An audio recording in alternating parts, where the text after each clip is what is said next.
Assalamualaikum warahmatullahi wabarakatuh. Di sini saya akan memaparkan sedikit mengenai pentingnya materi konsep masyarakat dalam falsafah pendidikan Islam dan konsep ilmu pengetahuan dalam falsafah pendidikan Islam, terkhusus untuk saya sendiri dan kehidupan sehari-hari. Nah, mengapa konsep masyarakat itu sangat penting untuk kita pelajari? Yang pertama, dengan kita memahami konsep masyarakat itu sendiri, kita bisa membentuk karakter dan akhlak yang ada pada diri kita. Misalnya berbuat baik. Nah, dengan kita memahami konsep masyarakat, kita bisa melatih diri kita menjadi individu yang jujur, yang bertanggung jawab, yang mempunyai solidaritas dan mempunyai toleransi antar sesama. Karena pada dasarnya pendidikan Islam ini menekankan pentingnya untuk kita itu bisa harmonis, bisa menerima keadaan satu sama lain. Lalu yang kedua itu kita juga bisa meningkatkan kesadaran sosial. Kenapa? Karena dengan kita memahami apa itu masyarakat, kita bisa lebih terbuka terhadap isu-isu yang terjadi di tengah-tengah masyarakat, dan kita juga bisa membantu menyelesaikan satu permasalahan yang terjadi. Karena kan pada dasarnya manusia itu diciptakan memang untuk saling tolong-menolong antar sesama. Lalu yang ketiga itu menerapkan nilai-nilai Islam.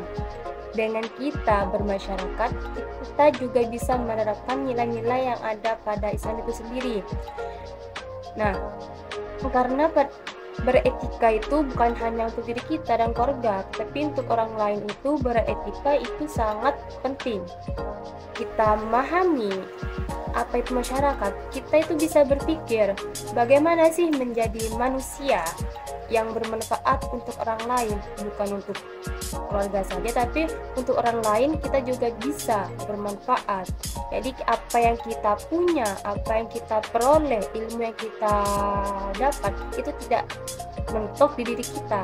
Lalu yang kedua itu mengapa materi konsep ilmu pengetahuan itu penting?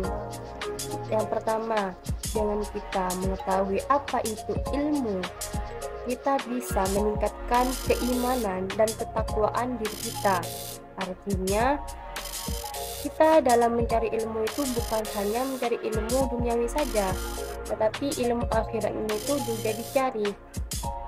Dan kita juga bisa berpikir bagaimana kita bisa menyeimbangi antara dua ilmu tersebut.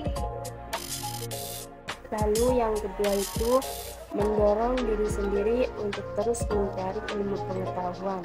Nah, dengan kita memahami dengan sebenar-benarnya konsep ilmu pengetahuan, kita akan terus terdorong, maka kita juga akan terasa terdorong untuk terus mencari ilmu, sebab ilmu pengetahuan tersebut sangat luas, dan jika kita berhenti hanya satu materi saja, kita tidak akan bisa menyelesaikan permasalahan yang akan kita hadapi ke depannya. Karena kita hidup bukan lagi pada zaman yang tidak ada teknologi, tapi sekarang zaman itu sudah semakin canggih dan teknologi juga semakin kuat, maka pengetahuan kita juga harus lebih luas agar kita tidak terpengaruh akan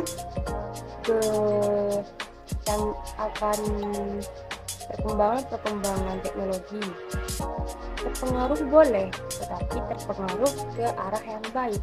Nah, kalau kita mempunyai pengetahuan yang sedikit, kita juga akan terjerumus pada pengaruh teknologi yang sesat seperti itu. Lalu, strategi apa yang saya gunakan dalam memperoleh ilmu pengetahuan? Nah, yang pertama itu yang saya lakukan membaca, entah itu membaca jurnal, entah itu membaca buku atau artikel. Intinya kita itu membaca, karena ilmu pengetahuan itu bukan hanya tentang materi sekolah saja. Semua yang kita peroleh kita semua yang kita peroleh dari hasil bacaan itu juga menjadi pengetahuan tersendiri. Tetapi bisa digarisbawahi, kalau kita membaca dari sebuah artikel, kita juga harus menelusuri apakah itu artikelnya konkret atau tidak. Lalu yang kedua itu dengan diskusi, entah bersama teman, entah bersama siapa saja, yang penting kita itu diskusi. Nah, dengan berdiskusi ini kita bisa menggali lebih dalam lagi ilmu satu materi, karena kita juga bertukar pikiran. Nah, dengan bertukar pikiran tersebut, kita bisa memperoleh ilmu yang baru dari hasil pemikiran teman diskusi kita. Yang ketiga itu dengan mengikuti seminar atau webinar yang diadakan oleh kampus-kampus lain, baik itu kampus di kota kita ataupun di luar kota. Karena dengan kita mengikuti webinar atau seminar, kita bisa menambah ilmu pengetahuan yang tidak kita dapat di kampus. Seperti itu. Bahkan kita juga bisa saling bertukar pikiran dalam acara tersebut, seperti kita bertanya, kita menyanggah, kita juga bisa dalam acara seperti itu.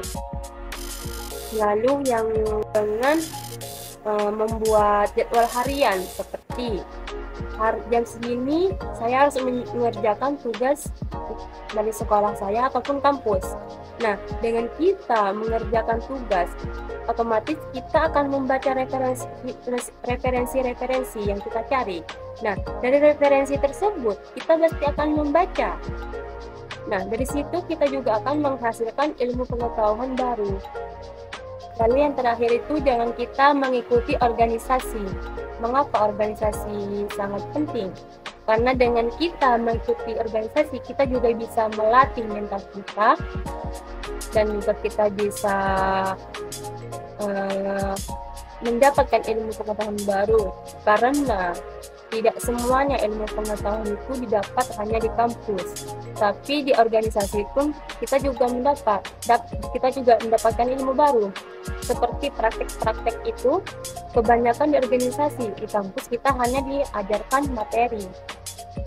Nah, bahkan kalau kita dalam organisasi, kita juga kadang mengadakan yang namanya perkumpulan. Nah, dalam perkumpulan tersebut kita juga mengadakan diskusi. Nah, dari situ kita juga mendapat ilmu pengetahuan baru.